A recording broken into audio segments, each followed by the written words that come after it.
Winter Storm Barbara hit on Monday, bringing heavy rain, hail, strong winds, and even snow across the country. This unusual weather led to some fascinating events, especially around the Kaaba in Mecca. Despite summer just ending, Mecca saw unexpected snow and rain. A stunning video from Mount Hermon shows the mountain covered in a beautiful blanket of snow. Weather forecasts say Israel will keep getting more snow and rain in the coming days. One amazing result of all this rain is the formation of rivers in the desert. This rare sight shows how powerful rain can be in dry lands. However, people need to be careful near these rivers, as they can be dangerous and even damage roads. Rain in the desert is often seen as a miracle because it brings life to an otherwise barren place. This transformation is happening now in Israel. Understanding the region's geography helps explain the importance of the Golan Heights, part of this mountain range, have been under Israeli control since 1967. When the snow on Mount Hermon melts, it flows down to the Sea of Galilee. As of January 28th, the Sea of Galilee's water level was 18 centimeters higher than usual, and more rain is expected. It might seem strange that the recorded sea level of 210 looks lower than the historical 214. This is because the Sea of Galilee is below sea level, so a number close to zero is actually less than zero here. To move water from the Sea of Galilee to the Dead Sea, Israel uses the Jordan River, which is beautifully shown in a photo of its course. Similar water events happen in the Judean desert hills, especially near Jerusalem. When it rains, water rushes down the mountains through valleys, reaching the desert. Jerusalem's hilly terrain helps this process, leading to the quick formation of rivers. To support life in these areas, Israel puts a lot of effort into building farms, planting trees, and creating water reservoirs. These efforts to make the area livable match the future events in the book of Zechariah. According to Zechariah, a miracle will happen when Israel's Messiah splits the Mount of Olives, creating a valley. On that day, Jerusalem will be the source of living water, with half flowing to the Dead Sea and the other half to the Mediterranean. This event shows that the God of Israel rules the whole world.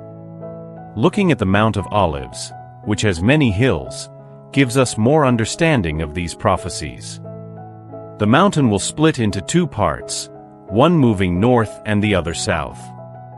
The book of Ezekiel also talks about a special temple built during the time of the Messiah. A river will flow from this temple to both the Dead Sea and the Mediterranean Sea, bringing life wherever it goes and changing the area completely. These changes will be so big that the land will look very different, with life even in the desert. Recently, the Euphrates River has been drying up more each year. This has led to interesting questions and surprising findings, changing what we know about the region's history. The Euphrates River is very important in history, linked to the rise and fall of civilizations. The people living along its banks have often credited the river with saving their lives. The Mesopotamian Empire thrived in this region, using the river's resources. The area between the Euphrates and Tigris rivers, called the Fertile Crescent, was great for farming. But over time, people have changed the Euphrates River's natural path. As towns grew closer to its banks, people changed its course, turning it into a controlled waterway with dams and tunnels. These changes have made it easier to use the river for human needs. Today, the Euphrates River is about 1,740 miles long, making it one of the largest rivers in Asia. It starts in Turkey, goes through Syria, and ends in the Persian Gulf in Iraq, but it doesn't go back to its original starting point. Winter Storm Barbara has caused unusual weather, like snow in unexpected places and rivers forming in deserts. These events highlight the importance of water sources like Mount Hermon and the Sea of Galilee in Israel. Religious texts such as Zechariah and Ezekiel give a spiritual perspective, imagining a future where Jerusalem's water brings life to the Dead Sea and the Mediterranean. The changes in the Euphrates River show how water systems impact civilizations throughout history. The river's course alteration and drying up raise interesting questions about the region's past. These natural phenomena remind us of the powerful influence of water on both physical and spiritual landscapes, and the need to manage and appreciate this precious resource. The drying up of the Euphrates River is significant and needs our attention. It changes our understanding of the region's history and future. As we explore the dried riverbed, we discover new insights about this ancient waterway. Babylon, an ancient city along the Euphrates, knew that controlling the river meant power and prosperity. However, after the Treaty of Lausanne, countries had to share the water, making tough decisions. This arrangement was for the collective good, as long as everyone preserved and sustained the water. In 1946, Turkey and Iraq agreed on using the Euphrates River, but this was just the start of a long water dispute. Turkey, Syria, and Iraq built dams to secure water for themselves, reducing the downstream flow to Iraq. This scarcity affected the region's food supply and fertility. This crisis was planned, not accidental. Iraq even threatened to bomb Syria's Takadam unless action was taken, but Saudi Arabia and the Soviet Union intervened to prevent escalation. Every year, conflicts arose over water distribution, even though everyone knew. Warnings about the river drying up have been around for centuries due to poor management. The Book of Revelation, specifically chapter 16, mentions the Euphrates drying up when the sixth angel pours out his bowl, preparing the way for kings from the east. Now, this ancient prophecy seems to be coming true as the river, once full of life, is drying up. Some believe that an ancient cup drained the river, but it's actually modern dams that have caused this. The prophecy's mention of cups could be seen as a metaphor for these dams. The drying Euphrates is not just an environmental issue, it has deep historical and biblical significance. Many see it as a sign of the end times and a precursor to Christ's return, given that the Garden of Eden is thought to have been near this river. The river's current state is alarming for religious reasons, and because many countries in the region depend on its water. If it completely dries up, it could lead to political and global conflicts. Pastor Joseph Kabalita of Watchman Ministries emphasized this during the Watchers Conference in Uganda, noting that the drying Euphrates might signal the start of a major war, as prophesied in Revelation 9 and Ezekiel 8. The Euphrates and Tigris rivers are interconnected, and both are seeing declining water levels. The people of Kurdistan, who have relied on these rivers for centuries, now face an environmental crisis threatening their livelihoods. The drying river is causing soil degradation, reduced agricultural productivity, and increased desertification, making life even harder for local populations. To tackle this issue, international cooperation and responsible water management are essential. Countries in the region need to work together to find sustainable solutions, like renegotiating water-sharing agreements, conserving water, and investing in alternative water sources like desalination or wastewater treatment. Raising awareness about water conservation and sustainable practices is also crucial. Communities need to learn efficient water use in agriculture, adopt water-saving technologies, and implement policies to prevent water waste. The drying of the Euphrates also highlights the broader issue of climate change.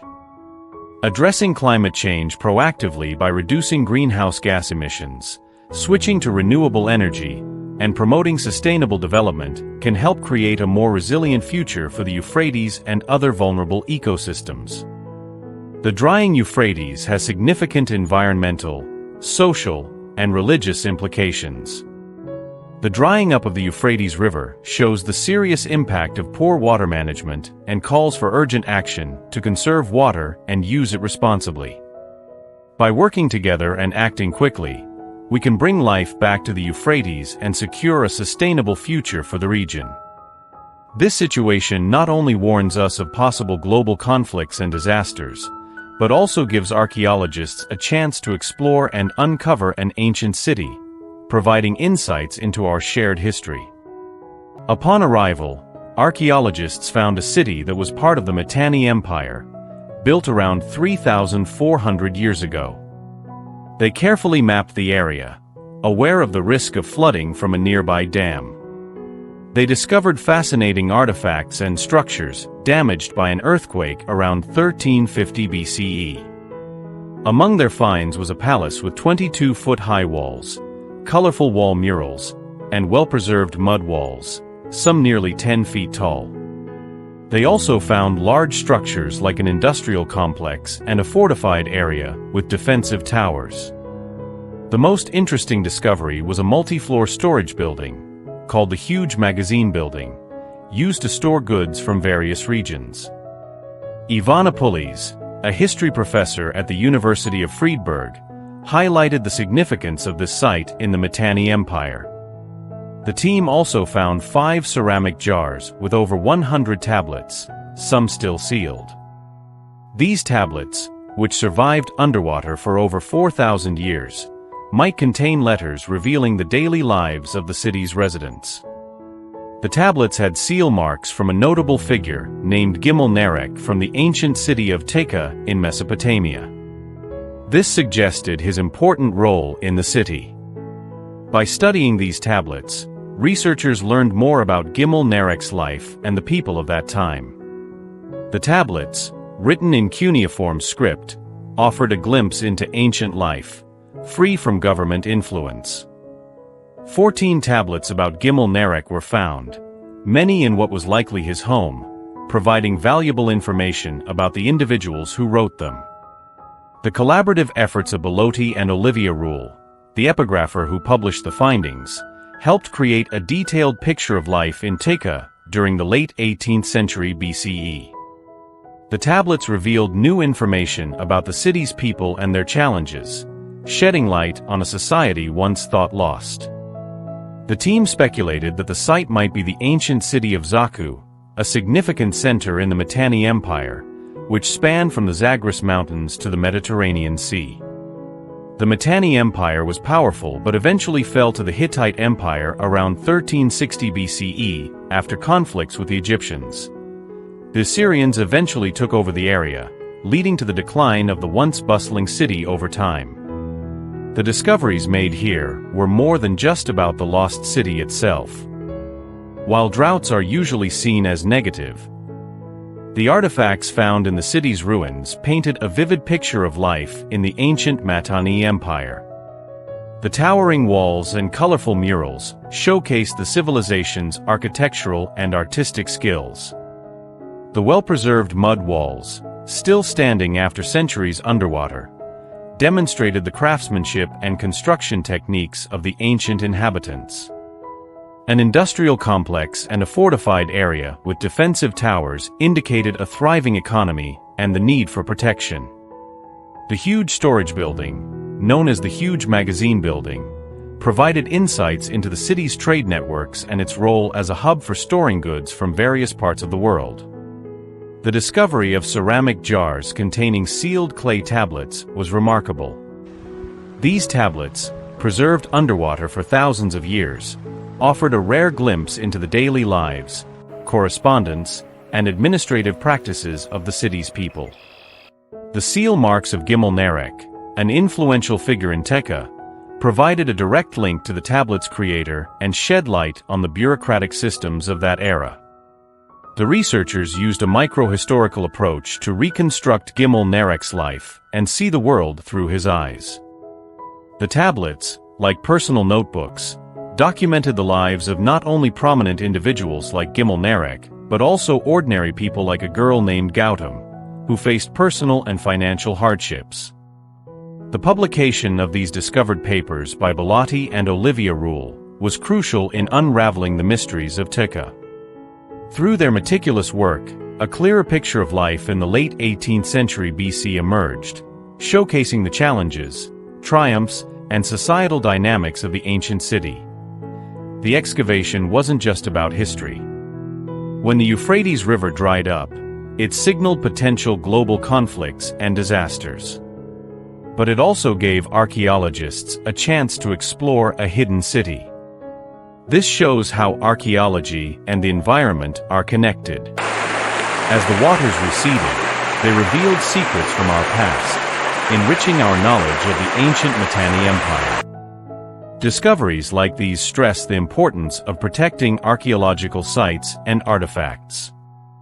Zaku, an ancient city that was once important, now stands as a reminder of how civilizations rise and fall, urging us to protect our shared history.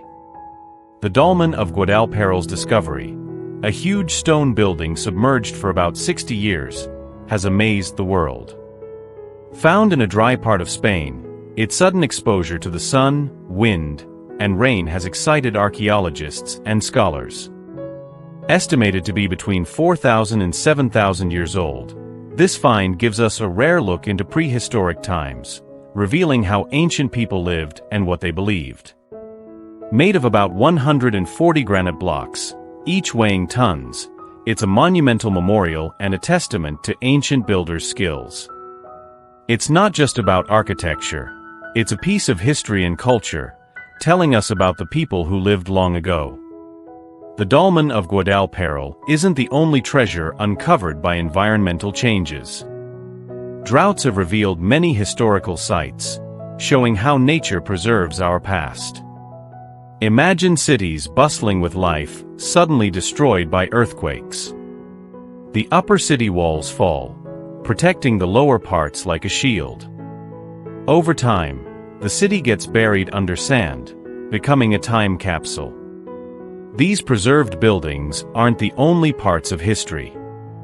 Archaeologists have found coins, pottery, jewelry, and other items, adding to the story of ancient life.